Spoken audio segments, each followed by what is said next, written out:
হ্যাঁ, আচ্ছা। ভাই কি অবস্থা, কেমন আছেন? এই তো আলহামদুলিল্লাহ ভালো। আচ্ছা আচ্ছা, কি করতেছেন?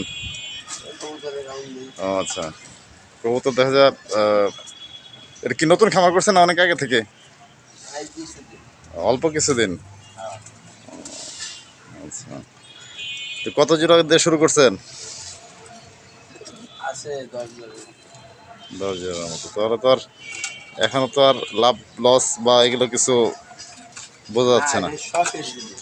ও আচ্ছা, শখের জিনিস।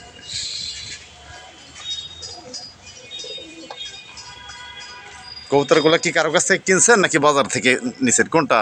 বাজার থেকে। তো হঠাৎ করে আপনার এরকম মানে শখ হইলো, এটা কি ছোটবেলা থেকে আপনি কি কবুতর পালতেন কিনা? আমি আগেও পালছি। ও, আগে পালছেন। এটা কি ঢাকাতে পালছেন নাকি গ্রামের বাড়িতে? এই গাড়ি বলবো। সেই থেকে ইচ্ছা জাগছে যে না আবার পালি। তার এরা কি এখনো ডিম বাচ্চা কিছু দেয় নাই না? না, দিব। দিবে। এগুলো কি সবগুলো কি দেশি কবুতর নাকি? দেশি আছে, একজন রেসার আছে, আর গিরিজ আছে। তা এর ভিতর থেকে কবুতর, ভিতর থেকে সবচেয়ে দামি কবুতর কোনটা? মানে রেসার, আপনার এখানে যেটা আছে? Racer, racer. রেসার। আচ্ছা, তো রেসার কবুতর একটা বৈশিষ্ট্য সেটা শুনলাম যে রেসার কবুতর ছোট থেকে যেখানে বড় হয় তো পুনরায় বিক্রি করলে আবার ওই জায়গাটাতে চলে আসে, এটা কি আসলে কথা ঠিক? আর কি এটা কিছু কিছু ক্ষেত্রে অনেকে আছে ট্রেন্ড করা থাকে, যে ট্রেন্ড না করা যায় সেটি তো দেবে। আচ্ছা আচ্ছা, না মনে করেন যে আপনার যে কবুতরটা আপনি বাচ্চা থেকে বড় করছেন এখানে, এখানে আমি যদি এখান থেকে নিয়ে যাই তো আমার এখানে কি থাকবে কিনা, না হারায় যাবে? থাকবে।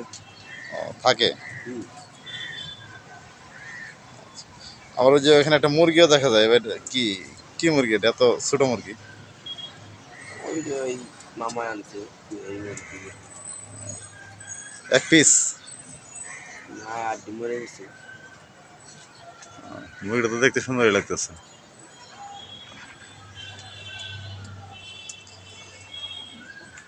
আচ্ছা, যাই হোক, পানির ব্যবস্থাও করছেন মোটামুটি ভালো, আপনার পরিবেশটাও ভালো, এখন পরিবেশটা অনেক সুন্দর। ছাদের উপরে এরকমভাবে কবুতর পালন মোটামুটি ঢাকাতে অনেক জায়গাতে দেখা যায়, কিন্তু আপনার যে পরিবেশটা চতুর্দিক দিয়ে মানে খুব সুন্দর বাতাস বইছে, কবুতরগুলো আসলে অনেক সুন্দর, ভালো থাকবে, মনে হয় না যে এখানে রোগবালাই হবে। তো মোটামুটি ভালোই। তো ওই দুইটা আবার ওইখানে আটকানো? যারা গেছে। ও আচ্ছা আচ্ছা আচ্ছা, ওই দুইটা হচ্ছে, একটা হচ্ছে নর আর একটা হচ্ছে মানে ছেলে আর মেয়েকে জোড়া দেওয়া হয়েছে, এই জন্য দুটোকে আটকানো হয়েছে।